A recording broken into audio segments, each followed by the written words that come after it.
TTP body. After years of trying countless products that didn't deliver, Los Angeles native Tamara Palmer decided to create her own. The result? TTP body, where beauty and soul are nurtured together. Fuel your follicles, strengthen your strands, and let your hair flourish with the Ready, Set, Grow hair growth oil. Kissed by an Angel, designed to deeply replenish and protect. Forever Young Body Butter. Indulge your skin with buttery richness and all-day moisture. Enjoy the Detox Me face mask. From scalp to skin, deep, clean, bold shine. TTP Body has you covered from head to toe.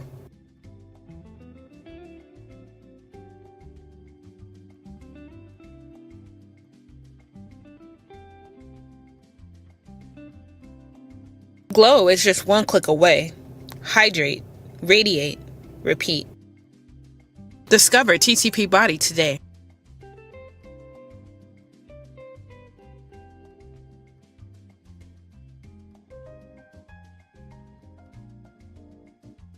Hey friends, what's going on, everybody? Happy Tuesday. Happy Tuesday, everybody. I hope everyone is having a wonderful day. What's everybody having for lunch? I haven't had any lunch yet. I had I guess I had a little bit of a late breakfast. I don't know. Let the truth be told, I was still sipping on my coffee a little bit. I'm actually pivoting to water right now. Thank you, Petty Patty. I appreciate that. Thank you, Jackson Tabasco. Thank you to my wonderful mods. Okay. Thank you. You guys are amazing. I appreciate y'all so much. I appreciate you guys so much. Okay. Clock that. Okay. You guys are amazing. Okay, so a couple of you guys wanted some follow-ups on these stories or just to talk about these stories, so we're gonna get into it. We had a nice little catch up last night. If you did not watch last night, go get into it. We covered a few things that y'all had been wanting to talk about. Some of you guys were asking about Donna Adelson. I know for some people it seemed kind of like, well, damn, really? This lady's 76 and she just got an LWOP? She sure did. And is that normal? Like, is that, I don't want to say normal, but is that kind of, girl, it's 2025. Anything goes. If you hadn't figured out in 2025, anything damn goes, baby, 2026 might end up being a fool. Do you guys remember 2020? 2019 was pretty crazy too. 2019, 2020, and 2021, baby. Oh my God. I was like, can we throw all of that in the trash, please? 2025, I'm like not even surprised by stuff anymore. A 76-year-old getting an LWOP? I mean, what else is gonna happen? No. When did that happen? I had not heard. Girl, I've been preparing for today's girl, Donna tried to play victim. What happened to D'Angelo? Hold on a second. Let's see. D'Angelo.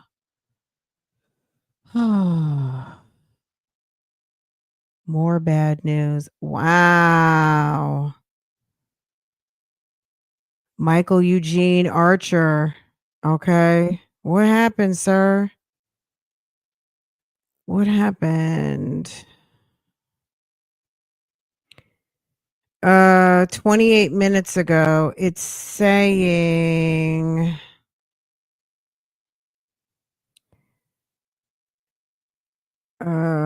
passed away 51, pancreatic cancer. R&B soul legend D'Angelo has passed away after following a private battle with pancreatic cancer. He was 51, born Michael Eugene Archer in Richmond, Virginia. D'Angelo changed the sound of modern soul music. Well, let's just say Angie Stone, but he did. He had a beautiful voice. Changed the sound of modern soul music with his timeless mix of gospel, funk, jazz, hip hop influences. His debut album, Brown Sugar, 1995, helped usher in the neo soul movement in the 90s, sitting alongside artists like Erykah Badu, Maxwell, Lauryn Hill in redefining the what R&B could be. Um I don't know. I'm just on a blog, so I'm just reading what's going on. I don't have Reddit. Um they're posting on Reddit. Am I a Redditor? No, I'm a reader on Reddit. I'm not a poster on Reddit. But I'm seeing on Reddit they're posting um until I see like a super duper reputable like big blog or something. Well, here it is. It's coming up everywhere now. I'm seeing it. Big blogs right now. I'm sure everyone else will have it shortly.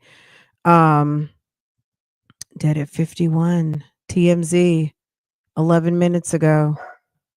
Grammy award winning. Let me pull it up.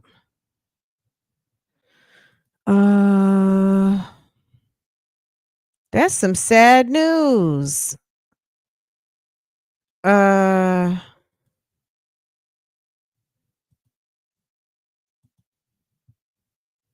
That pancreatic cancer is nothing to play with. Grammy award winning R&B soul singer D'Angelo is dead from pancreatic cancer. TMZ has learned.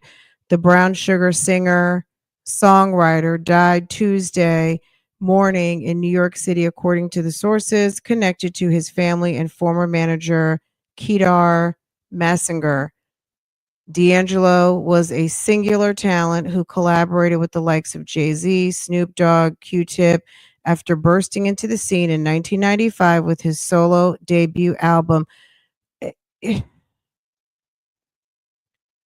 Notice how they don't look. Where's Angie Stone in this? They love how they don't look. Okay, all the way at the bottom. Meanwhile, okay, the woman behind the man. We know, all of us who know the story, we all know the story.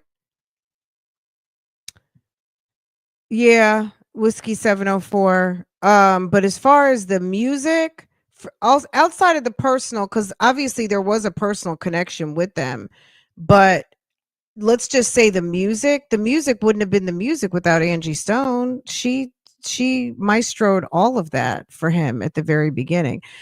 He won 4 Grammys, including Best R&B Album for Voodoo, in 2001 and Black Messiah in 2016. He also won Best R&B Song in 2016 for Really Love and Best Male R&B Vocal Performance for Untitled. Remember that Untitled, that video when it came? It was like, oh my God. Okay. Even before the Grammy win, How Does It Feel left a indelible imprint. It sure did on the music and the minds of schoolgirls. No, it wasn't the it was everybody everywhere for its iconic video, which featured the singer alone against a blank black background, appearing fully naked. Last year, Raphael Sadiq told Rolling Stone Music Now podcast D'Angelo was working on releasing a new album, saying he's excited. He's working with on 6 pieces right now, and he seems super excited. The singer is survived by 2 sons and a daughter. The mother of his first son was singer Angie Stone, who died tragically this year in a car accident. D'Angelo was 51 years old. Rest in peace.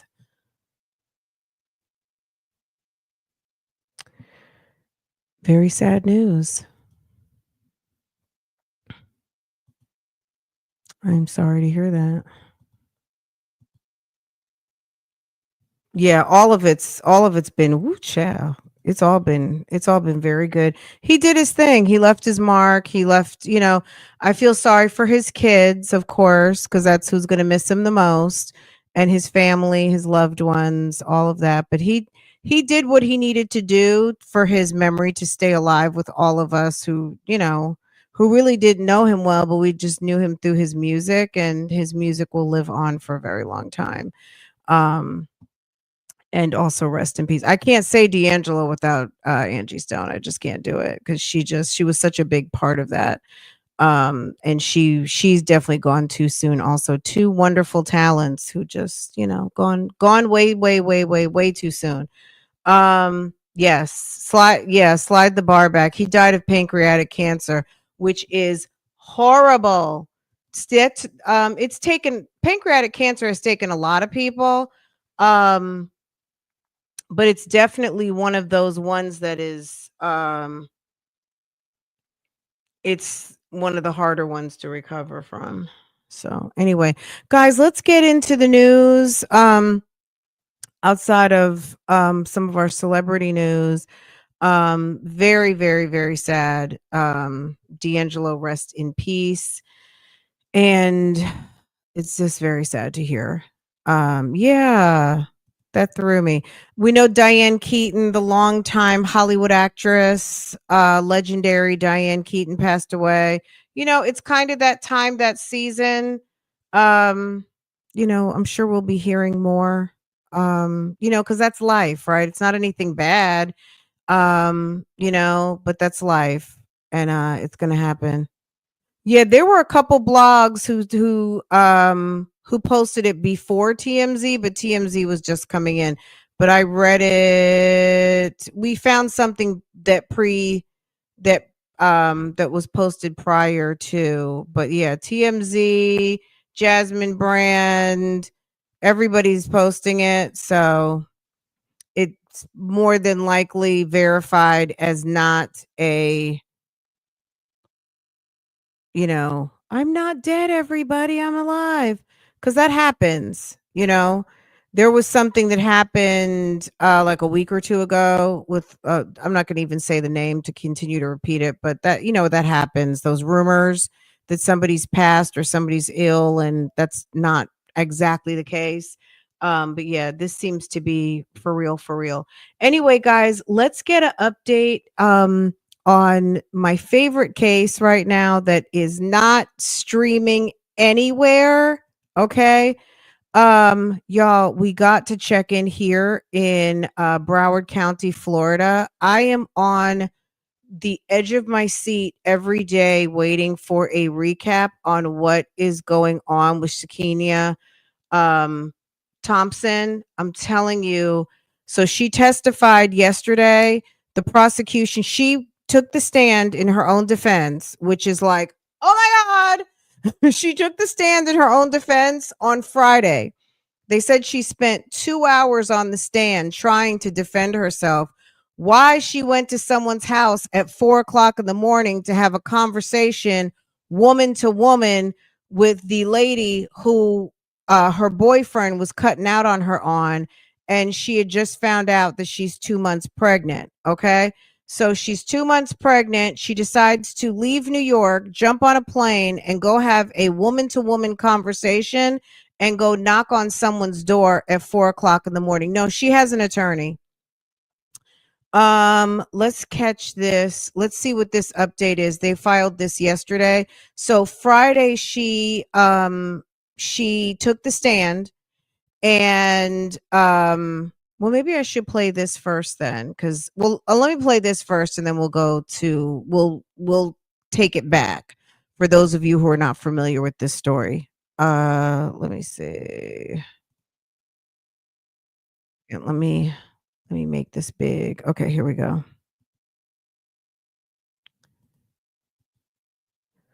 And then I'll backtrack to an older story so you can get an idea of what this story is about. For a 2022 murder in Tamarack, testified today that she blacked out when she stabbed her romantic rival. State prosecutors say the killing was planned. The defendant says she acted in self-defense. NBC6's Marissa Bank is live in Fort Lauderdale with what happened in the courtroom today. Marissa. Juwan and Jackie, it's pretty rare for someone to take the stand in their own defense in a murder trial, but that has been the focus over the last 2 days in this particular case, and all of this unfolding in front of a packed courtroom. Many of the people inside there, friends and family of the victim. They said the courtroom is packed. State prosecutors questioned Sakiyna Thompson about why she stabbed Kayla Hodgson to death inside of Hodgson's Tamarack home 3 years ago. Thompson told jurors she went to Hodgson's apartment uninvited to talk woman to woman about dating the same man. Thompson claims Hodgson attacked her. Punching me. Punching you where? My face. Where on your face? Point to it for us. I don't remember, but everywhere on my face. You don't remember where she was punching you in your face? In my face. I mean, this is why you killed her, right? No. Right? No. It's not? No. You didn't kill her because she was fighting you? No, I killed her because she took the glass from the hookah and slashed me across my stomach. Thompson says she was 2 months pregnant at the time. She says Hodgson cut her stomach with a piece of glass. Thompson grabbed the glass and then blacked out. She allegedly awoke to Hodgson dead on the floor. Gruesome autopsy photos of Hodgson's body show she was stabbed dozens of times. I wasn't really walking over the blood, I was walking in the blood. You walked in the blood? Yes. With what shoes? The BB shoes. I changed my shoes. Thompson admitted to changing into the victim's clothes, cleaning up some of the crime scene, and being too scared to call police. She also threw evidence in the trash. No, she's getting close enough because my jacket was cut up. Okay, your jacket was cut up? My jacket was cut up. Okay, and what'd you do with that jacket? Threw it away. In the months leading up to the killing, Thompson admitted to getting upset when Hodgson blocked her on social media. The state says she was upset enough to kill. You wrote her on IG and she, in fact, ignored your message initially, correct? Correct. And that made you angry? Correct. The defense rested today, so that means that the jury could start deliberating as soon as tomorrow afternoon. If Thompson is found guilty, she faces life in prison. Reporting live in Fort Lauderdale, Marissa Bagg, NBC6 News. I mean, of all the trials that they could be covering, this trial, it's like, how in the world did they, I mean, how did they decide to not? Yes, they're covering it, but who made the decision not to broadcast this trial? Why not? No remorse. She's like, it's almost like she's dead inside because she was pregnant. So keep in mind, she had the baby. And then guess who's got the baby? The baby daddy. And if baby daddy was dating someone else when you weren't in jail, baby daddy, he's probably all the way moved on. Thank you, Scorpio 79. I appreciate you. Thank you for supporting. Okay, thank you for supporting. Is everybody caught up? All the members? Are all the members caught up on all the member content? Okay, all the member content, because there is content for you. Let's see. Hold on, let me find this. Okay. I want to get this other one because it seems like some of you guys. So we went over this case high level. I did read the arrest documents regarding this case like some time ago. Maybe like in the past couple of weeks and then maybe like a year ago, but this has been going on for 3 years. She's been in Broward County for maybe right about 3 years now. She was 2 months pregnant when this happened. She claims she fell asleep, like she blacked out. She woke up in a pool of blood, but they have everything on Ring camera. And I don't know if the timeline matches with her having a blackout and waking up. She went to the woman's place at 4:00 in the morning. And it looks like she left and it was still dark outside. She got there, it was dark outside. She left, it was dark outside. She was able to get up, not be super disoriented, or whether she was disoriented or not, she was able to get up, clean up somewhat, change her clothes, and get on a damn plane again, right? She was able to get on a plane and go back to New York and pretend like nothing ever happened. So I don't know if that's really gonna fly again. I don't think that's gonna fly with the, yeah, you're already saying LWAP. Yeah, it's giving, these juries are not bashful about giving out the LWAPs. Um, it's and when the prosecutor asked her, well, why were you, she punched you in your face, and then she said, well, why did you kill her? And and she was punching you in your face, and she says, no, I didn't kill her for that reason. I killed her because she slashed me on my stomach. Is there any proof of that? Was there any scar of that? Did she show any wounds? If you have glass cut you across your belly, I think we're going to see signs of that. And she was arrested probably within a month. Within a month, she was back in Florida. So they found her within about 2 or 3 weeks of the crime, but she was over when they arrested her. She was on Rikers Island for a couple of weeks, and they got her, picked her up, and brought her back to Florida. And she's been in Florida ever since. And it's been almost 3 years. She had her baby in jail. There was a whole thing with the breast milk. She was asking the judge for leniency and mercy to be able to have her baby outside of the jail, and it was declined. They were able to arrange for her to be able to pump and give breast milk to the baby's father, but she turned the baby over to the father, and I don't know. I'd have to get her jail records. I need to see if I can get that to see if she has had visitors, if he's bringing the baby to come see her. If he is bringing the baby to come see her, it's going to be through the glass. She's probably not going to get to spend any time with that child ever. So she basically threw her life away because you're up in New York and he's dealing with someone down in Miami, and you were mad. So you go and you handle this woman, go and attack her in her home. And whether she hit you first or not, you should never have been in that lady's house. That's, what I'm saying? Now, that lady shouldn't have also opened up the door, or else she would be alive today. But maybe she thought she could have a conversation.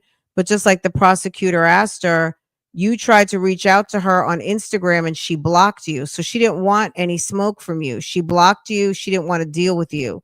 You take it upon yourself. You buy a plane ticket knowing you're pregnant and take your ass to Florida and knock on someone's door. You don't even go sit down somewhere. You go straight to her house at 4:00 in the morning, and she comes up dead. There's no way that a jury of reasonable people, just with those facts alone, would not think that you didn't come to handle that business. Honestly, it's scary to have relationships with these Dusties. Absolutely. Because Dusties don't mind putting you in harm's way. We saw the girl recently in Chicago, Ramika. We saw that. I mean, and nobody's perfect, right? So I'm not saying Ramika was perfect. I don't know the situation 100% with her and that other woman. But yes, some of these Dusties who are maintaining parallel relationships and multiple relationships with multiple women, they will have you out here holding the bag. Because have they even talked about the baby father in that case in Chicago going to jail? All we hear about is the other baby mother, Holly, going to jail. Nobody ever says anything about him going to jail. But I guess if they're not going to send her to jail, they're not going to send him to jail. Like, some of these men are very dangerous, and some there are people out here, male or female. I don't want to seem like I'm ganging up on the men, but there are people out here who thrive. Like, they're not in a relationship if that relationship is not giving some drama. And those are very dangerous people. We don't know. We don't know that part of the story. But unfortunately, there are women out here that feel like if they're just one conversation away from telling someone, yeah, he's no good, but he's my no good, And oh, I forgot to put the chat on. He's no good, but he's my no good.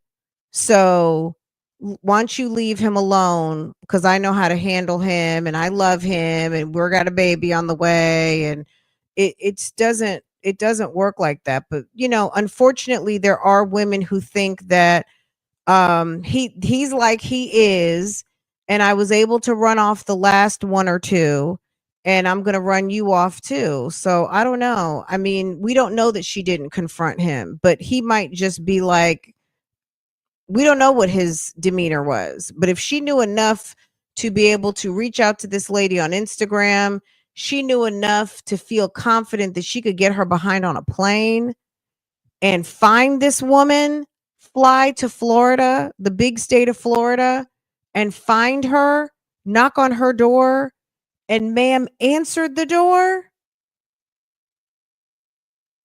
She must have had some information. No. I'll see what I can find. I'm gonna be honest, I haven't looked. But I'm sure there probably is something if I can find it. Where's the trial showing? If you find it, let me know. There's one news station covering it out of Broward County, and I just showed you the last update. I've been covering the updates, but nobody is broadcasting it as far as I know. I've been looking. No one is covering it. According to them, they're the only news station in the courtroom, and they're not broadcasting it. Yeah, I wish they were. You know, I'm going to see about the transcripts. Even the transcripts cost an arm and a leg, and I'm going to at least try to see about when she got on the stand so we can hear a little bit more of the story, and maybe like the detective, whatever day the lead detective testified. There is some information online, but it's been a little bit sketchy. So when you go to Broward County and look up the docket, we went through some of the docket. So I have about 3 or 4 videos on this. If you guys want me to go through the original arrest report, it's pretty lengthy, and it goes through like her extradition back from New York, and there's a bunch of stuff. It's pretty interesting. I mean, I think she's gonna get life. Let me find this other so you guys can hear a little bit more of what actually happened, the story. But I just can't believe, I do feel like it's very much a missed opportunity, because this was a great, I just think it's a cautionary tale, and it's definitely a story that people need to hear, because if you get in your mind that you want to do something like this, it's not smart. It's less than smart. It's crazy. And also what's going to happen, because these life without parole sentences are being handed out like candy today. And you guys know we watch a lot of court over here, and they are handing out these sentences like it's nothing. If you breathe the wrong way, and they do not mind sending you for some life without parole. And they have to make some pretty major mistakes in the courtroom for something to even be heard by an appellate court, much less overturned. That's just almost doesn't happen. Let me play this other update from the other day, and then I'll try to find like a story from like 2022 when this initially happened, just so you can get more of an idea of what happened. But it's crazy. All right, let's hold on a second. This was maybe Friday. Hold on. Own defense today.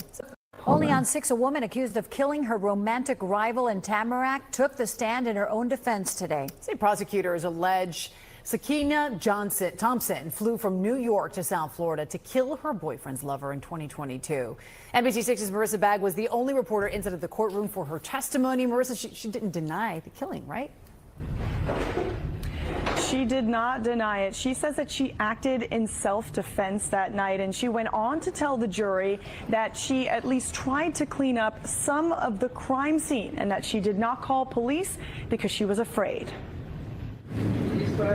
Over 2 hours of testifying in her own defense, Sakiyna Thompson told jurors she was jealous of the relationship her boyfriend had with the victim, Kayla Hodgson.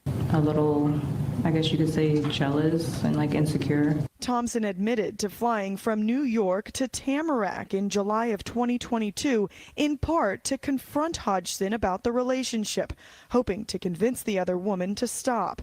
This video shows Thompson showing up unexpectedly at Hodgson's Tamarack apartment at 4 o'clock in the morning. When Hodgson let her in, Thompson says a conversation about their love triangle quickly turned sour. Thompson says Hodgson hit her over the head with a hookah. She just starts grabbing my hair and punching me. And I'm on the floor. I'm kicking. I'm trying to get up to fight back at this point because now it's a fight. Thompson was 2 months pregnant at the time. She told the jury she had no choice but to grab something sharp and defend her. I'm sorry, but what do you expect is going to happen? You come to my house at 4 o'clock in the morning talking to me about my man or my boo or whatever I got going on that you need to handle over in New York, and you think it's going to be pleasant? You got to be kidding me. I don't know. For me, I wouldn't have opened up the door, but if you open up the door, you already know you getting ready to kick some ass. Like, come on in here.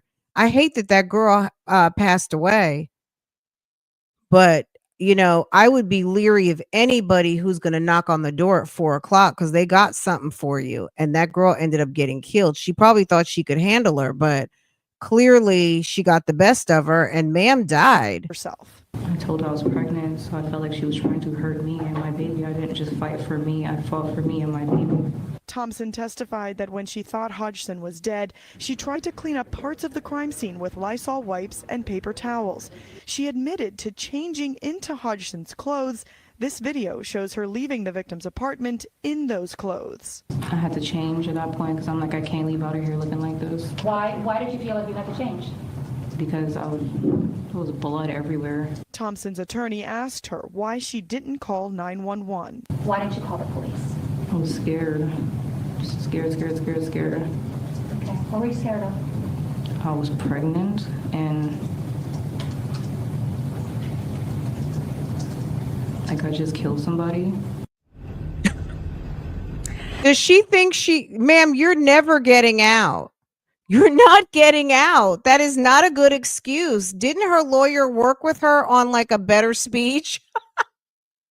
And look at her right here. Look when she's going down the stairs in, so they show her, look at her coming into town right here. She has a different, look at her suitcase, right? Testified that when Look she at her thought suitcase. Hodgson was dead, she tried to clean up. So I don't know where her suitcase was, but you see when she was leaving Hodgkin's apartment, she left with a black suitcase. Thompson says Hodgson hit her over the head with a hookah. She just starts grabbing my hair and punching me. And I'm on the floor. I'm kicking. I'm trying to get up to fight back at this point because now it's a fight. Thompson was 2 months pregnant at the time. She told the jury she had no choice but to grab something sharp and defend herself. I told her I was pregnant, so I felt like she was trying to hurt me and my baby. I didn't just fight for me, I fought for me and my baby. Thompson testified that when she thought Hodgson was dead, she tried to clean up parts of the crime scene with Lysol wipes and paper towels. She admitted to changing into look at the Hodgson's suitcase. clothes. This video shows her leaving the victim's apartment in those clothes. So not only did she change into that woman's clothes, she took a suitcase because we saw when she got there, right? She had on some, okay, look, you see when she got to Miami or she got to Broward, she had on pink sweatpants and a pink t-shirt. She got to the airport. They said she went straight to ma'am's house. Where she left her suitcase, we don't know. Maybe she went and checked to a hotel. She takes off her pink t-shirt, her pink sweatpants. She puts on dark clothes and a ball cap. And you saw when she got off that, I'll replay it so you guys can see. She gets off the airplane, her ponytail is flowing, she has on light color clothes. She gets to ma'am's apartment, she got on dark clothes, like she's a dude. And she has her hair put up in a ball cap. Ma'am, you went to fuck somebody up. You put on I'm getting ready to fight outfit. Okay. Dark pants, dark jacket, and a ball cap. Then you leave in her clothes and you got there with no suitcase. You're leaving with a loaded down Fendi bag, shopping bag with stuff. You got a suitcase that doesn't belong to you and some garbage you're throwing away. So me personally, I'm wondering, did you steal some shit out of her apartment too? I mean, she did steal some clothes, what we know she has on, but what's in that suitcase and what's in that Fendi shopping bag? Like, did you go and rob shit out of her apartment too because you already knew she was dead? All right, let me run it back and just pay attention to what's going on. Went on to tell the jury that she at least tried to clean up some of the crime scene and that she did not call police because she was afraid. Over 2 hours of testifying in her own defense, Sakiyna Thompson told jurors she was jealous of the relationship her boyfriend had with the victim, Kayla Hodgson. A little, I guess you could say, jealous and like insecure. Thompson admitted to flying from New York to Tamarack in July of 2022, in part to confront Hodgson about the relationship, hoping to convince the other woman to stop. This video shows Thompson showing up unexpectedly at Hodgson's Tamarack apartment at 4 o'clock in the morning. When Hodgson let her in, Thompson says a conversation about their love triangle quickly turned sour. Thompson says Hodgson hit her over the head with a hookah. She just starts grabbing my hair and punching me, and I'm on the floor. I'm kicking. I'm trying to get up to fight back at this point because now it's a fight. Thompson was 2 months pregnant at the time. She told the jury she had no choice but to grab something sharp and defend herself. I told her I was pregnant, so I felt like she was trying to hurt me and my baby. I didn't just fight for me, I fought for me and my baby. Thompson testified that when she thought Hodgson was dead, she tried to clean up parts of the crime scene with Lysol wipes and paper towels. She admitted to changing into Hodgson's clothes. This video shows her leaving the taking a victim's apartment suitcase in and those other clothes. things. I had to change at that point because I'm like, I can't leave out of here looking like this. Why did you feel like you had to change? Because there was blood everywhere. Thompson's attorney asked her why she didn't call 911. Why didn't you call the police? I was scared. Just scared. Okay. What were you scared of? I was pregnant and like I just killed somebody. Now, the state is adamant that Thompson came down here with the intent to kill that day. Prosecutors will have the opportunity to cross-examine her when the trial resumes Monday morning. If Thompson is found guilty, she faces life in prison. We are live here at the Broward County Courthouse. Marissa. Look at the cleaning lady in the back. She's NBC. like, "Oh God, they're still filming right here." All right, let me run it back over here really quick just so you can get an idea. This is when she was arrested in New York. Hold on a second. Tonight on an arrest in New York City. This after a young woman was killed last month inside her apartment in Tamarack. The Broward Sheriff's Office announced that the suspect, Sakiyna Thompson, is now in custody. CBS 4's Peter O'Dinch joins us live from the Tamarack Village complex with the very latest on this story. Peter. Well, Naja, BSO says that the suspect was arrested in a neighborhood in Queens. That was 3 weeks after the homicide here. It's also where residents are relieved. I feel terribly bad that happened to her. Shayla Hernandez was horrified by the murder of her neighbor, identified by friends and family members as 23-year-old Kayla Hodgson, seen here and in photos in a post from loved ones on a fundraising website. BSO says they responded to Hodgson's second-floor apartment on July 13th after a 911 call about an unresponsive woman. They say they discovered that Hodgson died at the scene here at the Tamarack Village complex. On July 25th, a warrant was issued for 28-year-old Sakiyna Thompson. She was arrested on Wednesday in New York City. Making an arrest makes me feel a lot more comfortable. BSO is not saying what led them to their suspect, but an arrest affidavit says Sakiyna Thompson was demonstrating a depraved mind without regard for human life by stabbing with a sharp object with a premeditated intent to cause death. I am very happy to hear about it because we were scared. We heard different stories from different people, and I happen to live on the floor above her, so I'm very happy. It makes me feel a lot better and more secure that they finally arrested somebody. PSO has not said what the motive was. It's not clear when Thompson will be extradited. Right now, she is charged with first-degree murder. We are live in Tamarack. Peter Dench, CBS 4 News. I feel like I pulled up her Facebook page. Her Facebook page is like frozen in time, y'all. Let me see. Hold on.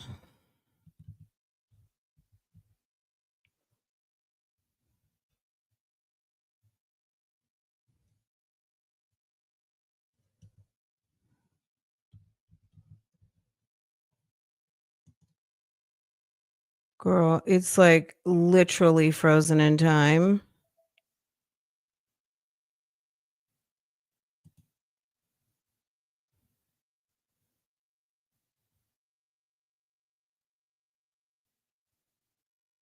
I don't know why she, I guess she was feeling like she wanted to control the relationship situation. I don't know her Instagram. The Instagram might have been sooner, but this is her Facebook page. And people randomly are commenting things up under her page, obviously, like murderer, you're going to jail, you're never coming home, da da da, all those things. So a mess. This was her once upon a time when she was free, and now she's not, obviously. Anyway, let's pivot, guys. But yeah, this is Ma'am right now fighting for her life. I don't know why she thinks that this story that she's telling is going to do anything for her. But it's not. Let me see what's going on here. Okay. I don't think it's going to do a thing for her. But basically secure that she's not getting out anytime soon. Let's see. Is anyone else? Let's see. But yeah, it's a pretty sad story. It's unfortunate. I really do. I hate that girl had to die like that in her own house. That's supposed to be your safe haven. But unfortunately, I mean, you just cannot open the door these days to strangers. And if someone comes to your house and they have a relationship with someone you have a relationship with and you don't know about it, I wouldn't even I'd be like, girl, if you want it, you can have it. Okay. If you want it and you think you got it, girl, you can have it. There is nothing I can do for you. I would not even open up my door. You got to be kidding. I'm gonna let you talk to the sheriff because they're on the way. Oh, okay. You just wait a second. And girl, sheriff's department will be here in about 2 minutes. You can talk to them. Like I told you on Instagram, you're blocked. Why did you change your picture to Jackie? Okay, guys, let's pivot. If you want to talk more about Sakiyna, we can. I can pull her paperwork out and we'll talk about it next time we meet. It's pretty interesting. And we might have a verdict by tonight or tomorrow. You never know, because the defense rested yesterday. Since we, know what would happen next is that I'm sure they worked on jury instructions last night, right? For the jury charge. Then today they would be having closing statements or closing arguments. And then the jury gets their charge and boom, they're deliberating. So they could be getting ready to deliberate right now. They could have been in opening statements this morning, closing arguments this morning, and they could be getting ready to deliberate right now. You never know. We could have a verdict later today, tomorrow. So I'm just keeping my eyes on it. And I follow this lady on Instagram and Twitter. So I'm waiting for, she's not live tweeting. But I'm keeping my eye on it because I think this case is so fascinating. And I was hoping that they would broadcast it because I feel like it is so interesting. But unfortunately, they're not.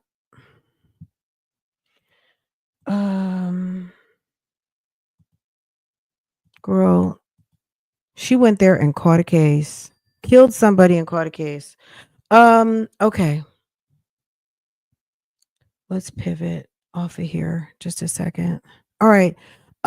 You guys asked me, I'm going to do the heaviest story last. This lady right here, do you know who this is? This lady right here, this is Kiona Hampton. Kiona Hampton is known because Kiona Hampton confronted a woman in Dallas, Texas last week.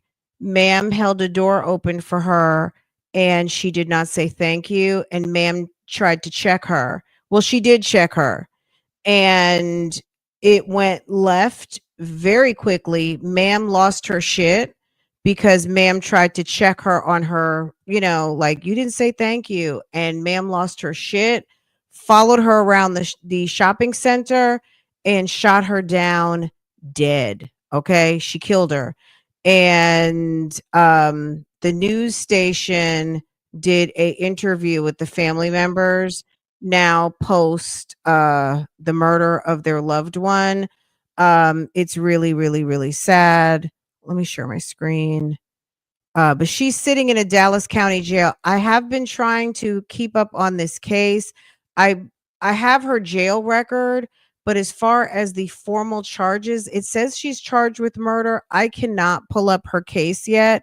It looks like there has been an arraignment. I just might not be in the right court. So I made a couple of calls today. I'm getting a little warmer. Once I can actually pull up her case, I'll show you guys, but that is her mugshot that's posted for the Dallas County Sheriff's Department. And she's in there. She has a $100,000 bond. Is it 100,000 or is it $1 million? Hold on a second. Let me see. She has, let's see. Let's see.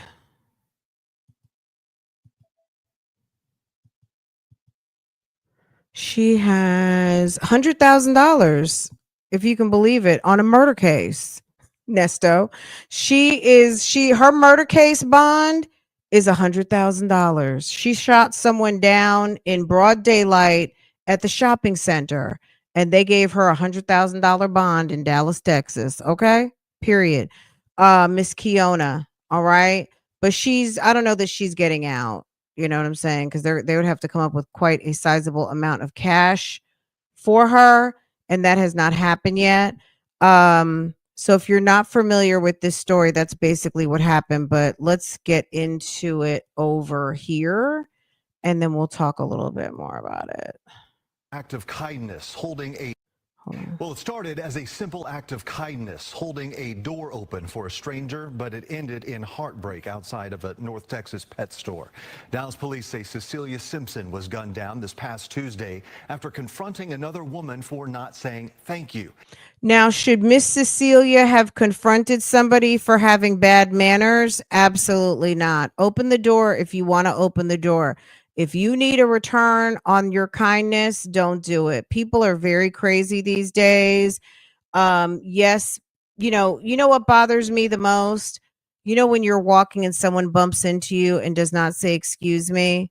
To me, though, what I know for sure is if somebody is crazy enough to bump into me and not say excuse me or I'm sorry, pardon me, my bad, whatever, I don't know if they got a damn 9mm in their purse or their pocket. I don't care enough. You know what I'm saying? Sometimes people are just looking for a victim, and I refuse to be a victim out here. I do not care. I don't care anymore. The main thing I care about is getting to my vehicle and getting to my home. I am not playing with anybody out here because I don't travel out and about strapped. Okay. But I know people do. And some people are just looking for an opportunity and looking for a victim. And if you don't believe it, try somebody. So that's my word to the wise for y'all. Don't play with these people out here, because if somebody is crazy enough to try you, trust me, they might got something for you, because that's what type of time they're on. And it has nothing to do with you. It's just that they're crazy. So just trust and believe that there's a lot of really crazy people out here right now. So you got to be careful. Happened in the 3500 block of West Wheatland in southeast Oak Cliff. That brief encounter spiraled into an argument, a chase into the store, and ultimately a deadly shooting in the parking lot. Fox 4's Vanya Cece sat down with the victim's loved ones today and joins us live tonight with their story. Hi, Vanya. Hi, Casey. Yeah, a senseless tragedy. That's what the mother of the woman who was killed earlier this week is calling her daughter's death after she was killed over the lack of a thank you.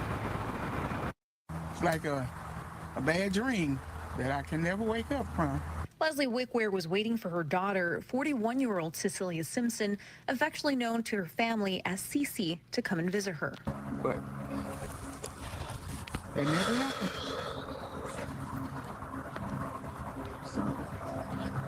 It's a hard, difficult, sad thing.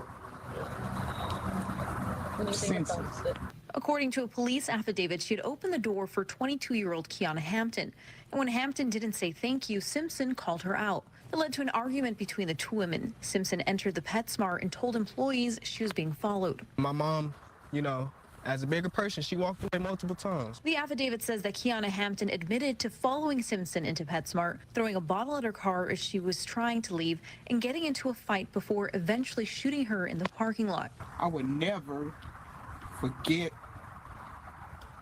my granddaughter calling me, telling me that her mother had got. I would never forget those screams. I would never. The screams when she was calling me, telling me that her mother got shot. The screams in the emergency room when the doctor told us she didn't make it. Simpson's 16-year-old son says he doesn't sleep much anymore because instead of dreams, he's plagued by one unanswered question after another. What was she thinking? What was going through her mind?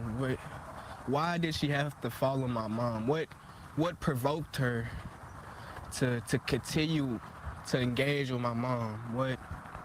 What drove her to do that? Hampton has been charged with murder in the case. She had previously been arrested for assaulting a family member. It's crazy, because one day you wake up with your mom next to your side, and the next day it's quiet. You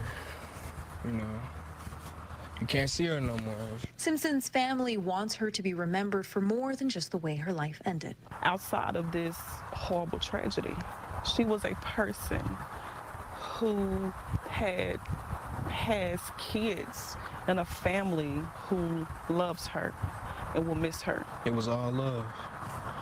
She showed her love in many ways. Even if you didn't take it, she showed her love. Well, Simpson's daughter was with her when the attack happened, and her family is trying to raise enough money to make sure she gets the mental health support she needs, and also that her brother and her are taken care of.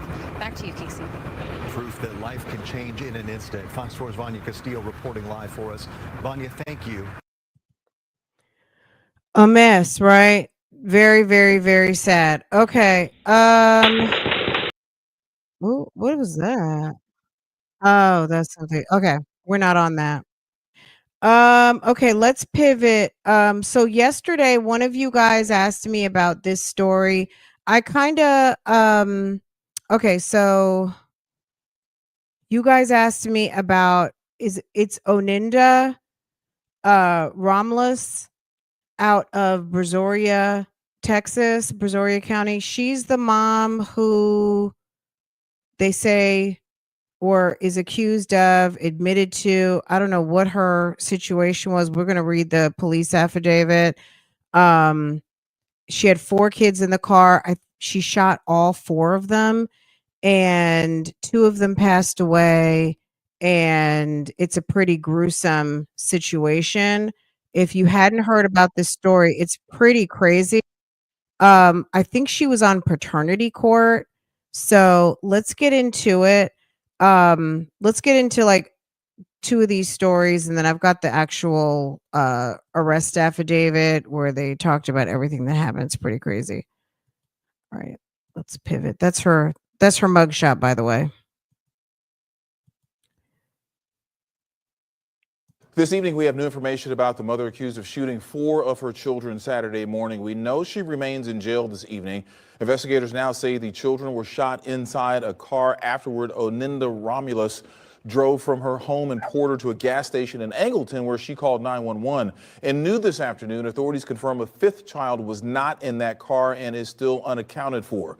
The Montgomery County Sheriff's Office searched Romulus's home in Porter looking for that child. Gage Golding is live on Spear Valley Lane, just off the Grand Parkway, with what investigators found. Gage. Do you imagine? So it's bad enough they found 4. 2 are deceased, 2 are in critical condition, and then they find out there's another kid and they can't even find the other child, is not accounted for somewhere. Well, what they found is a criminal investigation of their own. And before we get into that, I want to say that they came out here looking for a 5th child. Now, her family actually just arrived here at the house minutes ago. They tell me that they don't know about a 5th child. They don't know about this 17-year-old that is supposedly being sought after. That could be the reason why that the Montgomery County Sheriff's Office has not been able to find or locate, as far as we know, this 5th child supposedly involved or could be involved in this incident. But the investigation that Montgomery County now has on their hands is because when they came here looking for this child, when they got inside, what they found is what can only be described as an identity theft operation. These are brand new search warrants obtained by KPRC2, and they tell a new story about Oninda Romulus, the mother accused of shooting her 4 children, killing 2 of them. Montgomery County deputies coming to Romulus's home Saturday morning, looking for the oldest child, a 17-year-old, who wasn't inside. Instead, when deputies broke down the front door, they came across what they described as an identity theft operation, something believed to be connected to another crime. In total, detectives finding 33 Social Security cards, 48 ID cards, and 16 credit cards, some having Romulus's name, others with different names in her photo. Many were in various stages of being made.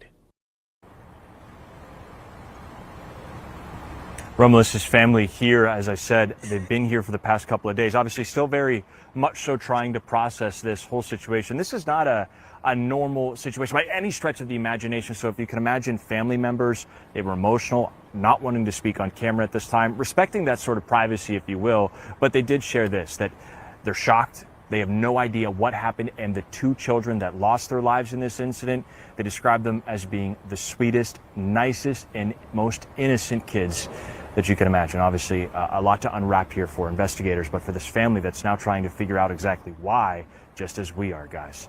We're in Porter. Gage Golding, KPRC2 News. Okay, so she's going to be facing some federal charges. Right now, mom is held in jail with a $14 million bond. They don't even know what to do with her yet. She's going to have federal charges. She's obviously got murder charges. Girl, it's a mess. Charged with murder after the Brazoria County Sheriff's Office says she shot her 4 children. Yeah, such a tragedy. 2 did not survive. The other 2 are now recovering in a hospital. Our Ugochi Aloka joining us live now with what neighbors are saying. And Ugochi, where did this family live? Alona and Jacob, jail records show that 31-year-old Oninda Romelus lived in a home in Porter that is about an hour away north of Angleton, where her kids were found shot in a car. Now, the Brazoria County Sheriff's Office says that they initially found out about the shooting through a 911 call. Take a listen to when deputies were first dispatched to the scene. We need multiple ambulances. KHO11 got this exclusive video Saturday evening of investigators going in and out of Romelus's home. They were there for around 12 hours, appearing to collect evidence. They also towed away a car from the driveway. Neighbors tell us Romelus lived only at this house for about a few months. Many had not interacted with her at all. Residents are feeling uneasy after learning Romelus is accused of shooting her 4 children and killing 2 of them. One neighbor, who says they often saw Romelus's children, calls this shooting a terrible tragedy. Seeing them Friday and they were happy and on their way, telling us hi and bye, and figuring I would see them again Monday afternoon. Heartbreaking to think that anything could be so bad that you have to take your children's life. I don't understand. Very devastating there. And we're told that 2 other children recovering in the hospital have since been interviewed by deputies, and they say they are cooperating. Coming up in the next hour on KHO11 Plus at 7 a.m., hear more from that neighbor, as well as where the investigation stands now. Reporting live this morning, Ugochi Iloka, KHOU 11 News. Ugochi, thank you. Also, right now we are learning new details. Now this, tonight a mother is charged with murder after the Brazoria County Sheriff's Office says she shot her 4 children. 2 died and the other 2 are recovering in a hospital. The Sheriff's Office says the woman called 911 early yesterday morning from a gas station off of Highway 288 in Angleton. We have team coverage tonight, but we begin with Troy Kless, who spoke with the sheriff in Angleton. Troy. The mom, identified as 31-year-old Oninda Romulus, is being held in the Brazoria County Jail tonight after deputies say that she shot her 4 kids inside of a car sometime Saturday morning.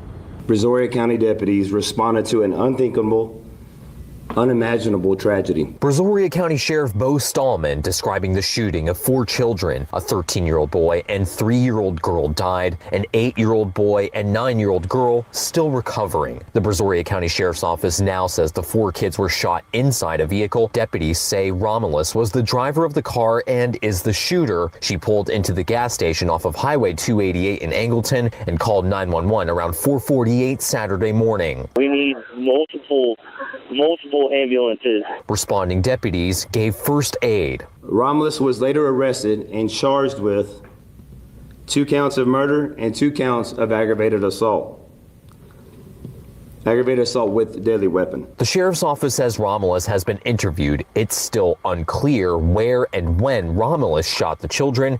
Romulus lives at this home in Montgomery County where investigators spent hours on Saturday, but many details are still not being released. Can you share what investigators found at their home in Montgomery County? And that was their permanent residence there? Yeah, that's exactly where her permanent residence was. That's part of the ongoing investigation. Romulus does have a $14 million bond, and investigators have not released a motive. The 2 children who survived the shooting are stable in the hospital and have been interviewed, and deputies say that they are cooperating. In Brazoria County, Troy Kless, KHOU 11 News. Such disturbing details, Troy. Thanks so much for your reporting. As Troy mentioned, jail records show Romulus lives at a home in Porter, about an hour away from the Angleton scene. Tonight, neighbors tell our Orko Manna they are in disbelief over the allegations. Neighbors tell me Oninda Romulus only lived at this home here on Spear Valley Lane for a few months. Many had not interacted with her at all, but one neighbor who often saw Romulus's children calls the shooting a terrible tragedy. It's a quiet Sunday in this Porter neighborhood, but residents are feeling uneasy, shocked to learn one of their neighbors, Oninda Romulus, is accused of shooting her 4 children, killing 2 of them. Court records confirming that this is Romulus's home. Have you interacted with her at all, or do you know her at all? Never spoke to her. This neighbor, who wanted to stay anonymous, lives just a few houses down. While they never met, she says a couple of Romelus's children often walked by her front yard. He always waves and we tell him hi, and they come back by, and I have a little Yorkie, and sometimes she'll stop and ask if she can pet the puppy. Just seeing them Friday, and they were... Is this the same lady that talked to the other news crew? Because it's like, lady, for someone who doesn't want to be identified, you seem to talk to every news crew. Happy and on their way, telling us hi and bye, and figuring I would see him again Monday afternoon. She adds that she never noticed any red flags. Nothing out of the ordinary at all. KHOU 11 getting exclusive video yesterday evening of investigators going in and out of Romelus's home. They were there for around 12 hours, appearing to collect evidence. They also towed away a car from the driveway. Neighbors just trying to wrap their heads around this senseless tragedy. Heartbreaking to think that anything could be so bad that you have to take your children's life. I don't understand. I reached back out to Montgomery County officials today to ask what specifically investigators took from the home yesterday, but I was told they still cannot reveal those details. Reporting from Porter, Orko Manna, KHOU 11 News. Okay. All right, let's hold on a second. Okay.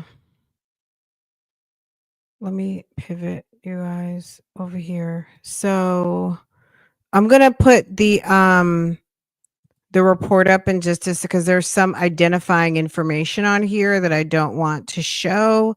So let me get to a certain point and then I'll pull it up so you guys can see what's on here. Because I want to make sure I don't show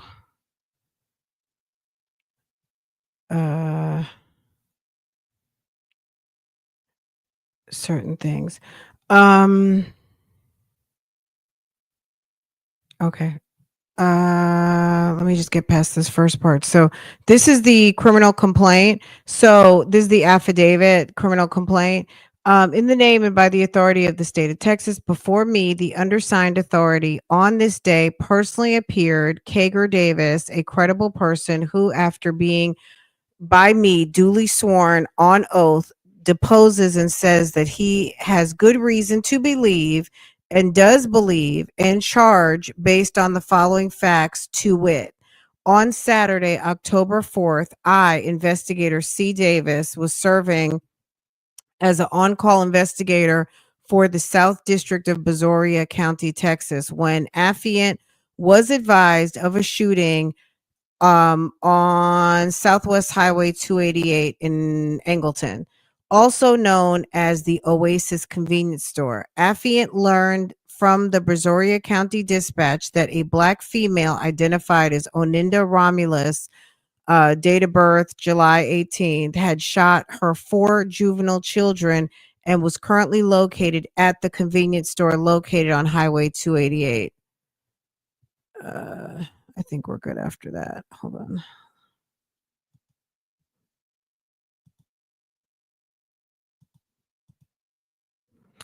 Upon my arrival, affiant observed a white passenger car at a gas pump number 2 in the front of the Oasis gas station.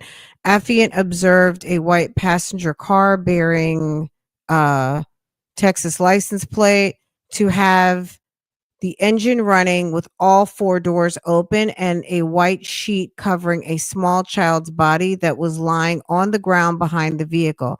Affiant observed a second white sheet covering the body and was covering a body that was on the passenger side of the car between the car and the gas pump. Affiant observed the body was positioned with its body hanging halfway out of the passenger door, with the legs in the vehicle and the upper torso and head on the ground. While on the scene, the store owner arrived and allowed affiant to review the Oasis surveillance footage.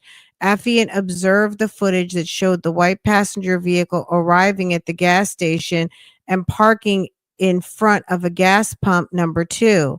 Affiant observed a female believed to be Oninda Romulus exit the vehicle from the front driver's seat and walk around to the gas pump. Affiant believes that Oninda Romulus was talking on her phone as she can be seen getting fuel. Once Oninda Romulus places the fuel pump into the tank, she is observed walking around to the driver's side of the vehicle, where she peers into the rear windows before sitting back in the driver's seat of the vehicle. The owner of the Oasis gas station provided your affiant with the fuel pump receipt, which indicates that Oninda Romulus purchased approximately $56 worth of fuel. The affiant learned that from responding deputies that when they arrived, they found Oninda Romulus outside of the car and attempted to speak with her. Oninda did not respond to the deputies, but started to back away from them and the vehicle.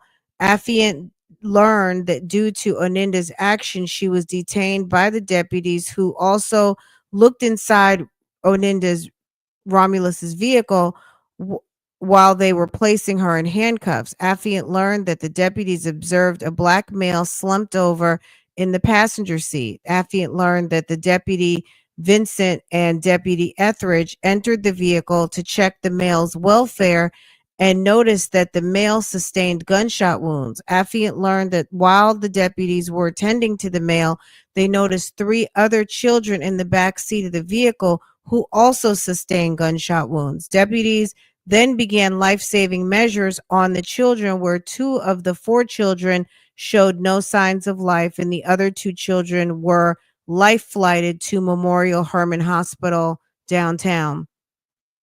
After Affiant learned that the injuries the children sustained, Affiant attempted to speak with Oninda Romulus, who was secured in the back seat of the Deputy Vincent's unit. Affiant did observe Oninda's hands to be secured with brown paper bag and appeared alert and aware of her surroundings. Deputy Vincent informed the affiant that your affiant had what occurred. Affiant asked Oninda Romulus to tell your affiant what occurred, and Oninda Romulus responded, but Oninda Romulus wasn't making any, I guess he meant to say, sense. Affiant later requested that Oninda Romulus be transported to BCSO jail. Affiant returned to the sheriff's office and requested the jail staff escort Oninda Romulus to the CID office and be placed in interview room number 1 to be interviewed. When Oninda arrived, Affiant asked her if she wanted to speak with me. She stated that she would talk to your affiant. The affiant asked Oninda Romulus several times to come into the interview room and speak with your affiant, and she appeared paranoid about her surroundings and continued to look out the door. Affiant expressed my concern to her about the findings, about finding out what happened, and asked her several questions to build a rapport and get Oninda Romulus comfortable enough to enter the interview room. Once Oninda Romulus began to speak, Affiant advised Oninda of her rights and asked her if she wanted to continue to speak with me, and she stated she wanted to continue to talk with me. During the interview, Affiant asked Oninda Romulus why she called 911. She stated that she couldn't talk about it. The affiant then asked several more questions as to why she called 911, and she stated, instead of them doing it to me, I'm going to do it to them. Affiant further asked, do what? Oninda Romulus stated, kill them all. Affiant asked Oninda in additional questions regarding the statement that she made. Affiant continued to ask Oninda Romulus why she was at the Brazoria County Sheriff's Office and why she called 911. Oninda Romulus stated that she didn't call 911 and that she called the devil. After further questioning, Oninda Romulus continued to state that she was ready to work, which didn't make any sense. Affiant continued with the interview and asked Oninda if she had any children. She stated, Affiant further asked how many children she has, and Oninda replied that she has 4, naming them by stating their ages. Affiant asked Oninda where her children were, and she stated they were with the devil. Affiant then asked what she meant by her statement, and Oninda Romulus stated they're dead. Affiant asked Oninda Romulus what she meant by her statement, they're dead, and she said, because you can't take me without me taking you. Oninda Romulus further stated that her children were dead to her. Based on Oninda Romulus' statements during the interview, Affiant requested for a warrant to be issued for Oninda Romulus for the charges of murder filed. Okay. But we do know, girl, it's a mess. What we also know is that so when they went to her house, that's when they found all the other stuff. They found more stuff. This report is documented in Brazoria County report. I'm gonna see if I can pull the this is the criminal complaint. But I'm gonna see if I can get the actual police report. It might even be online somewhere. I just need to find it. So girl, they have this report. So they took this report. I guess they try to get you to sign it. Girl, it says unable to sign. Someone just wrote. She sounds like she's in the middle of some sort of schizophrenic crisis or something. She might be schizophrenic. Who knows? Clearly, ma'am has some sort of issues. It doesn't absolve her of what she did. There's plenty of people with severe mental illness in prison. And it's very unfortunate because she may have been someone who could have been under control with her medication, but she may have stopped taking her medication, which is a very real possibility. And by virtue of that, she went into crisis, and crisis included killing her children. So this is her jacket right here, the jail records. She's gonna have she's got 2 counts of murder, 2 counts of aggravated assault with a deadly weapon. So the 4 kids, 2 are dead, 2 are not. So that's where she's getting the $14 million. Each murder has $5 million on it. And also the aggravated assaults have $2 million per. So that's where she got the $14 million. And then they have her, oh man, they have her mugshot attached, which, okay, there we go. There's the mugshot, which you guys already saw that. A mess, right? And then obviously she's going to be under investigation for all of that identity theft stuff that is going on in there. So I don't know what's going to be going on with that, but we'll keep our eyes on this. This is a crazy story. And I did try to see, I looked to see if she was already processed in terms of the county clerk, and see if she, her arraignment, what's going on. I haven't seen anything yet. So once I find out some more information, I will definitely let you guys know. I believe it was premeditated. It could definitely be premeditated. I don't know what's wrong. Clearly something is wrong with this woman. But they'll do her mental evaluation. Clearly something is wrong with her. There's no way that they're going to have this statement from her and not have to check her mental fitness to see if she's competent to stand trial. And they might have to get her on her meds. You know what I mean?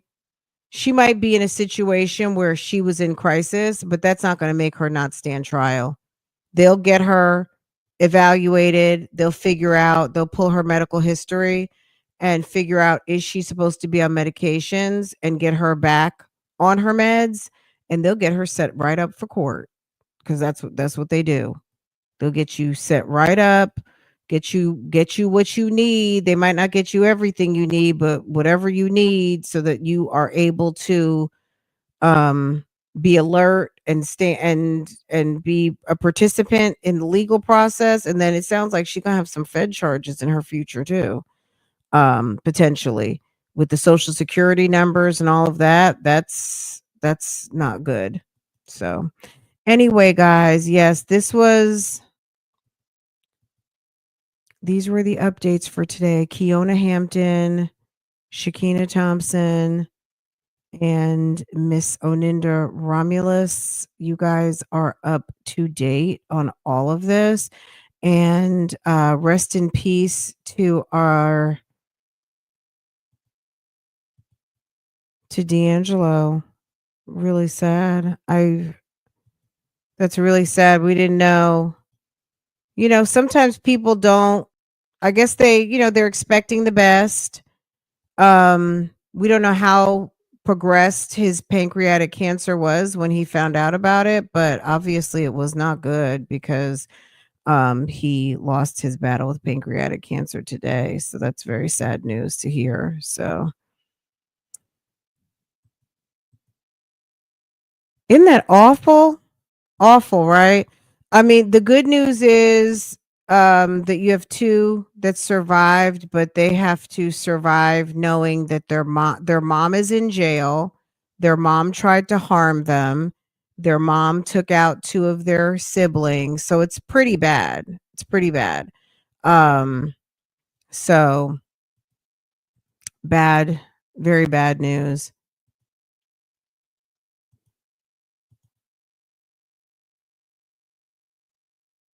She had enough sense to be a scammer. Yes. Based on her report though, they'll have to just to do their due diligence. I know we're speaking pragmatically because obviously it only makes sense that if she's doing that, she has some capacity, but we know with schizophrenia, people can come in and out of being lucid. So, if you're familiar with that disorder, people can appear to be fine and then they can appear to be out of their mind. They can appear to be in a whole nother personality and dimension, acting very normal, but be in a whole nother mind frame. So we don't know what she was doing, but like I said, she might be off of her medication. I mean, that's what it's giving to me, that she's suffering from something and she might have slipped way off of treatment and slipped into crisis and took her family out. Yes, if you slide back to the beginning, yeah, we went through all of that with D'Angelo. It's very, very, very sad news. Very sad. Hi, Dark and Lovely. How are you? I don't know. When I hear something about it, I will let you know. Girl, it's like a Dr. Jekyll, Mr. Hyde type of thing, right? Or Dr. Jekyll times 2.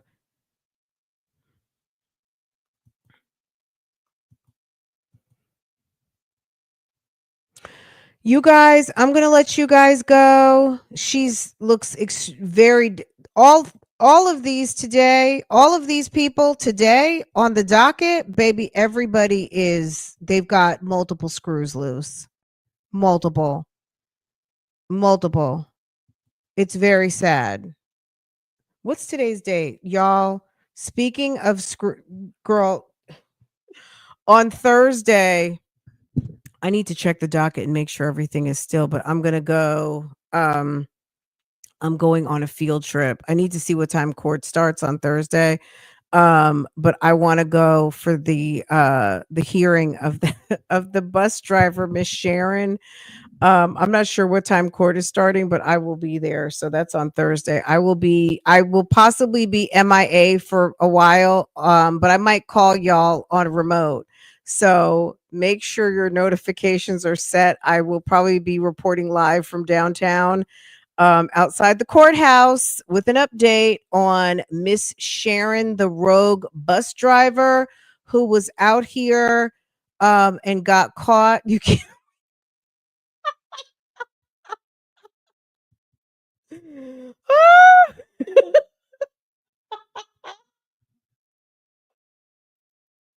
It's not funny what Miss Sharon did. Absolutely not. It's very concerning. That's why I have to bring the story to the people. We are going to have to bring this story to the people because Miss Sharon was out here acting a fool. And thank goodness a observant mom was paying attention on the job and questioned her child and found out that something wasn't quite right. And thank God, Miss Sharon was basically apprehended and has a host of charges. If you don't know who Miss Sharon is, hold on a second. Let me pull up the picture. Girl, Leetwan. Is it Leetwan Tate? Hold on a second. Let me find it. Miss Sharon. Miss Sharon is a fool. Okay.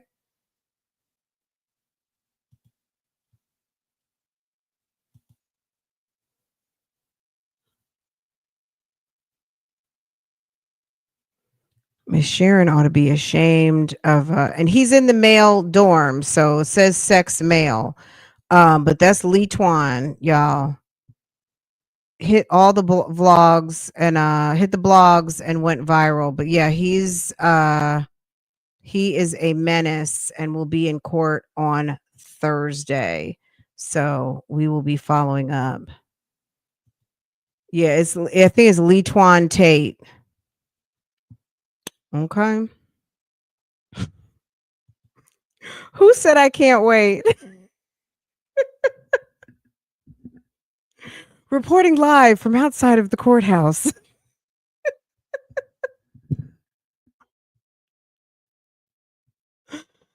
You guys are so funny. Any questions, y'all? If there's any other stories you want me to catch up, I mean, it's really like sometimes you guys, the time to have to research these stories, go to the sheriff's department, pull the mug shots, find them in jail, go to the clerk's website, find the case, try to get through the notes, get a criminal complaint, get the arrest affidavit. It really does take time. I know that there are some people out here who report on stories very differently. I do like to pull the receipts because I really do want to know what's going on. I don't really just like pull news stories and react on them. I like to get a lot of information to share with you guys, so you guys have more than just like someone else's news story.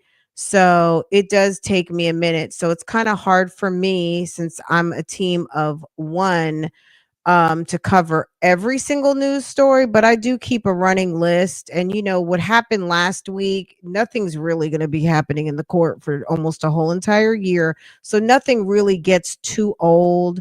So even if you give me a story and I can't cover it right away, we might talk about it in a couple of weeks, or you know, when they go to court, you know, type of thing. So nothing really ever gets too old, at least for as far as I'm concerned. So if there is something you want to talk about, just bubble it up, because, you know, they never get too old. Just like this story that we're talking about, this one, Sakiyna Thompson. I mean, that happened in 2022. She's just now going to trial. You see Nesto trying to make it seem like he's a political prisoner over there in Fulton County. This girl's been in jail for 3 years. 3 years waiting for her trial.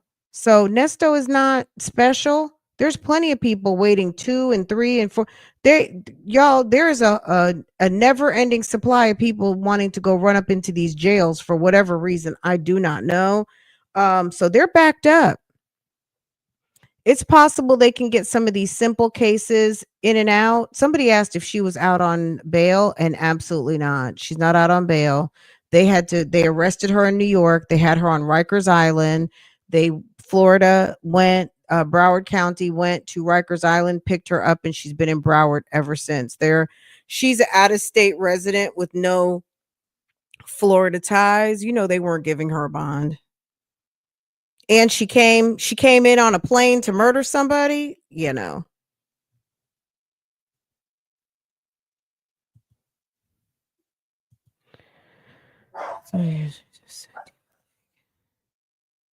Yeah, I mean, a lot of times I'll look at stuff and I'll just add it to my list of stuff that I can get to as soon as I can get to it. But I appreciate that. When you guys bubble stuff up, at least I know, like, even if it's something I've already seen, it's, you know, that there's some interest out there, because I watch a lot of news and news stories, and then you guys send me a lot of stuff. Sometimes you guys send me stuff and I've already seen it. Sometimes you guys send me stuff we've already talked about it, and you guys may have missed that day because, you know, a lot of you guys are here for Nesto and sometimes don't catch everything that's not a Nesto video. But as you know, Nesto content is minimal at this point, and I don't really like to scrape the bottom of the barrel on that. Like, if something comes out, it comes out.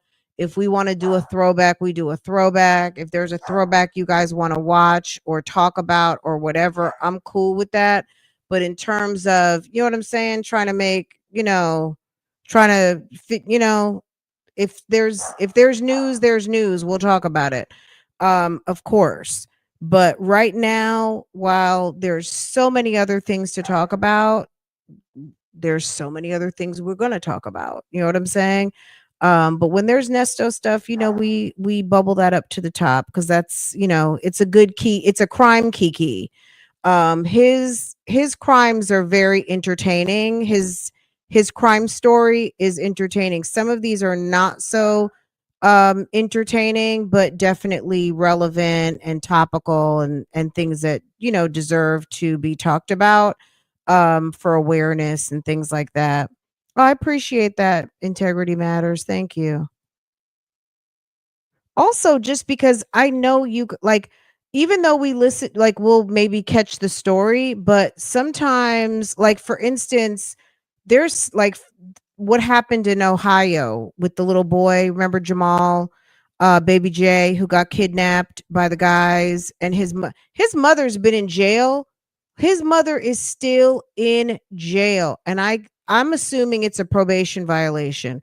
I checked with the probation board. She's not. They haven't put her in prison. She's still sitting in the county jail. There is nothing that has been updated. Ma'am is frozen in time at the jail. I don't know what they're doing with her. I've checked her docket to see if there's been any hearings. Nothing. Ma'am is stuck in jail. I don't know if she's under investigation for drug dealing because, you know, they kept calling her drug dealer, Siobhan Williams. Then you got the two adults that kidnapped baby J. I've been keeping an eye on them. Then there's the juvenile that has not been charged as an adult. So it's like all of these cases, sometimes, I mean, I'm like following up on everything behind the scenes. I may not talk about it all the time because there might not be a whole lot going on. But yeah.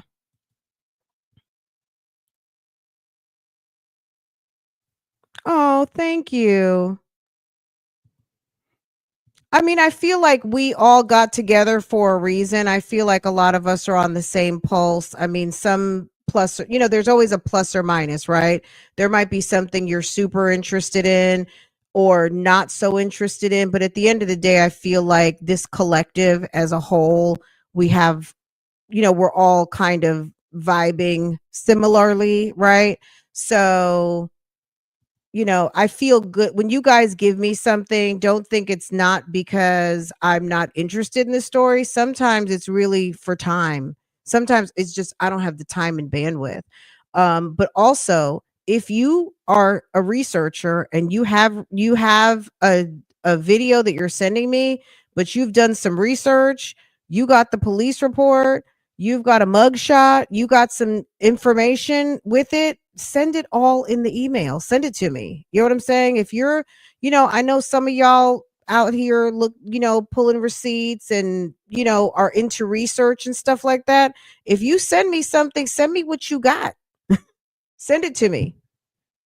Because that helps me because I do all my own research. I don't have anybody researching for me. I do not. Farah helps me in the summertime. She likes to do research, so she'll pull stuff for me, and I've kind of taught her how to do you know, inquiry searches on you know, the court dockets. I've taught her how to pull up some things on some court dockets and things like that. So she helps me from time to time, or she sends me interesting stories. You know, I'll have her go look at, you know, certain publications or do a search for this or that type of thing. But yeah, I'm a team of one. Some of these larger channels have, you know, assistants and researchers and people doing stuff for them. I don't have any of that. So in terms of production, thumbnails, artwork, managing my channel, comments, researching like all of it. I do everything myself. Absolutely everything. I don't outsource a thing.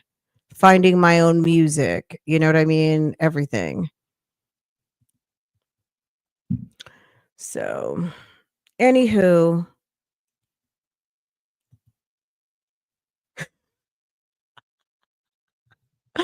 you said Miss Sharon's not fooling nobody?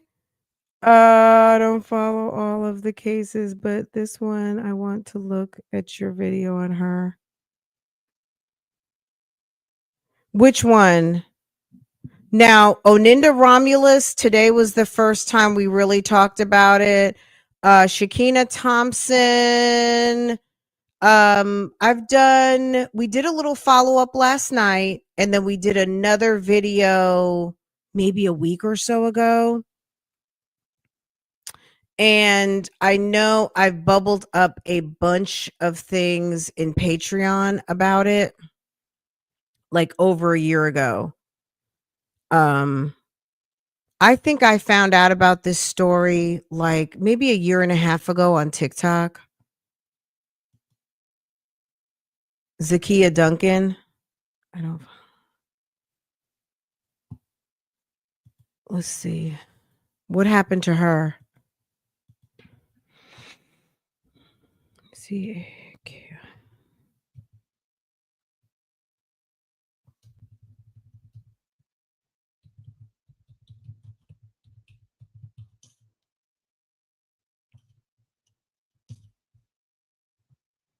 Cyprus mother convicted of 2022 child abuse case.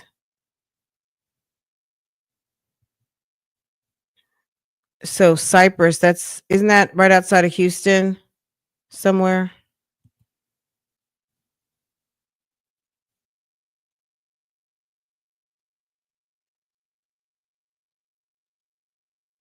Ugh. What? What? I hadn't heard about her. My God. Convicted. So she was convicted on 2 counts of aggravated assault of a family member causing serious. What did she get? Hold on a second. 45 years. Good. Sometimes I'm glad when they give a finite number, you know, rather than 25 or whatever, and then it gets chopped down. Give them that time. Give them 45 years and not eligible until blankety blank. You know what I mean? I feel like that goes so much better. Hold on a second.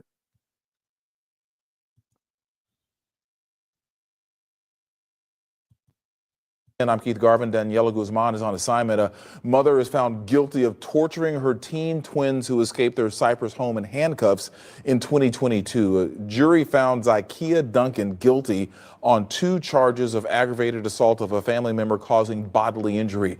KPRC2 News reporter Corley Peel joins us live outside the Harris County Courthouse, where she was in the courtroom for that verdict. Corley.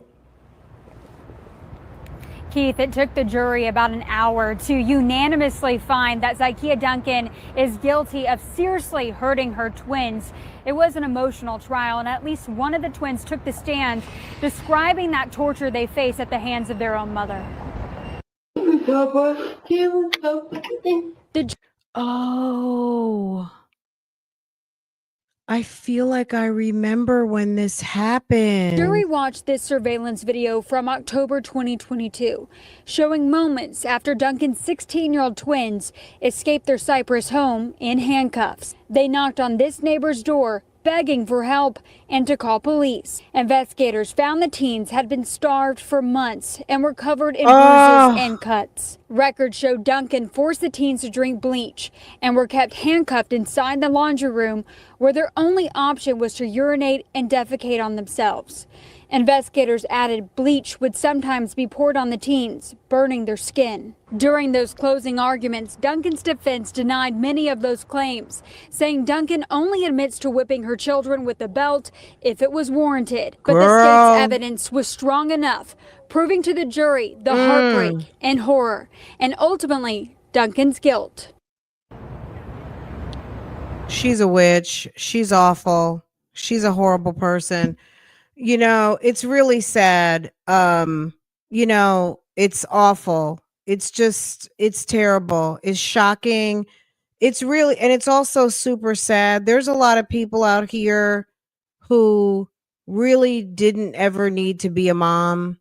You know, even an animal doesn't treat their kid like that. You know what I mean? Like, you see animals with babies and immediately they just know in their heart to take care of, start tending to them, feeding them, taking care of, you know, shelter, providing, all of those things.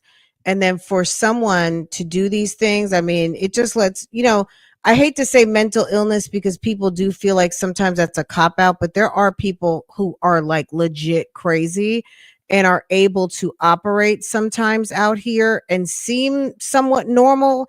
But really and truly, anybody who would do such a thing isn't just mean. They're fucking crazy. And it's really, really, really sad because, you know, it's really hard to protect some of these kids. It's really hard to protect them. Awful, awful, awful, awful. She's pregnant again, and I think she's pregnant. Who? That lady is pregnant again? You gotta be kidding me. The Cypress, Zakiya Duncan? You gotta be kidding.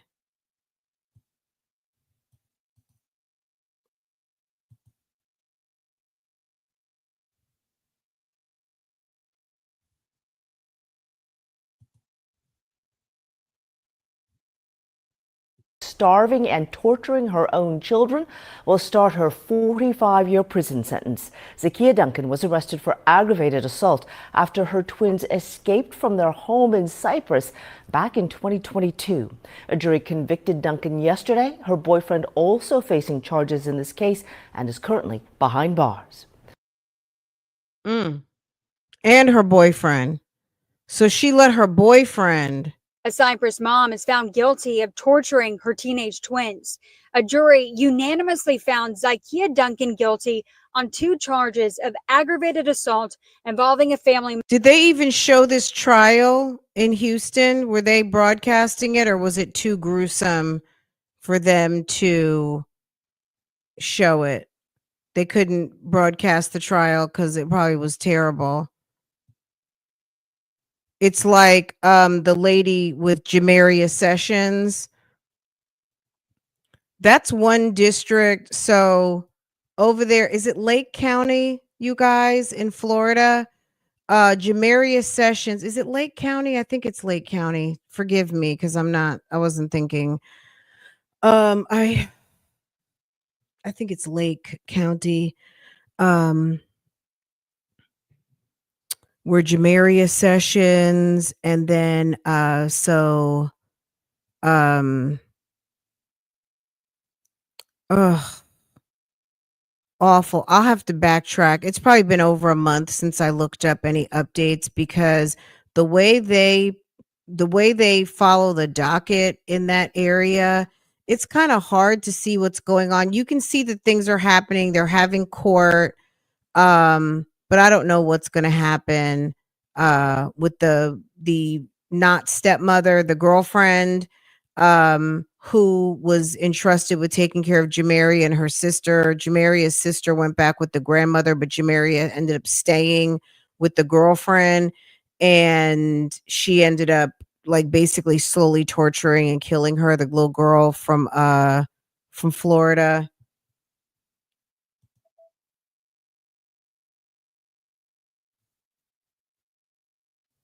But they're unstable too. And sometimes some of these guys don't even know. They hit it, they quit it, they're gone. You know what I mean? That's your baby. Have fun. See you never. So sometimes these kids don't even have an actual dad, you know? It's unfortunate. Girl, Tyshell Martin, thank you.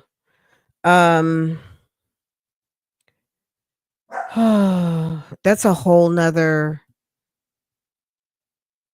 there's a whole nother situation. Some of these guys don't even, or they don't, I don't know. It's a head scratcher.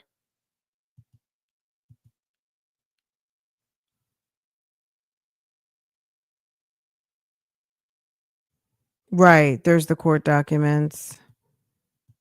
Ugh. Lake County. Yeah, I felt like it was Lake County.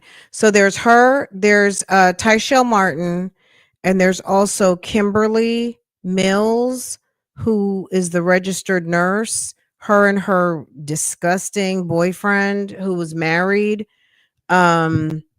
They tortured, she had 2 kids, and she had moved down from like Connecticut, like up in New England area. She moved down to Florida. She met some disgusting ass guy who was married and on drugs. And they were just like torturing this kid, like 10, 11 years old. He ended up passing away. So they were both upgraded to murder charges. And I don't know if anything's happening with it. I need to circle around and check the dockets to see what's scheduled, but I feel like those are just cases that I'll just be checking the dockets and, keeping up with it, because you just never know if those are going to be cases where they'll be televised. It's random how, things will be live streams, so you just never know if a case that you're actually following is going to be streamed. I do feel like Jamarius Sessions was, a case that kind of went viral. I feel like these days, unless it's just like big news, if it's a case that goes viral, it'll end up showing up because they know that there's a following. And at the end of the day, these news channels don't want to send a whole entire crew you're paying salary and money to for nobody to watch, because at the end of the day, they have, it's a business, right? But so some of these cases, if they're not well known, they're not going to send a camera crew out for them,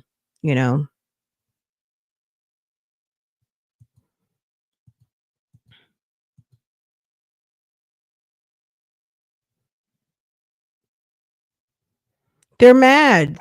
Sometimes people are mad and angry about having to do it alone. Being a mom, we all know this as a mother, like just to have real conversation. Being a mom is not easy.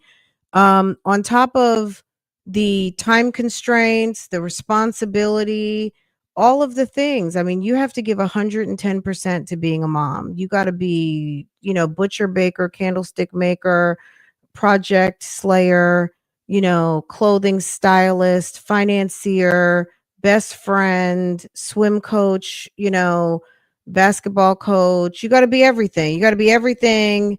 And it can be a lot, but most of us, I think most moms, because I don't want to give a bad rap to women and mothers because it's not easy. I think most of us find it very rewarding and amazing being a mother, right? But some of us, there are women out here who find it quite challenging, also with not having any support and also not being in good health, and whatever that may be, whether it's mental health, physical health. There are some people who are teeter-tottering on sanity, and that makes a difference too. There are people out here who are suffering with very serious mental illness, who not taking your medicine makes all the difference in the world.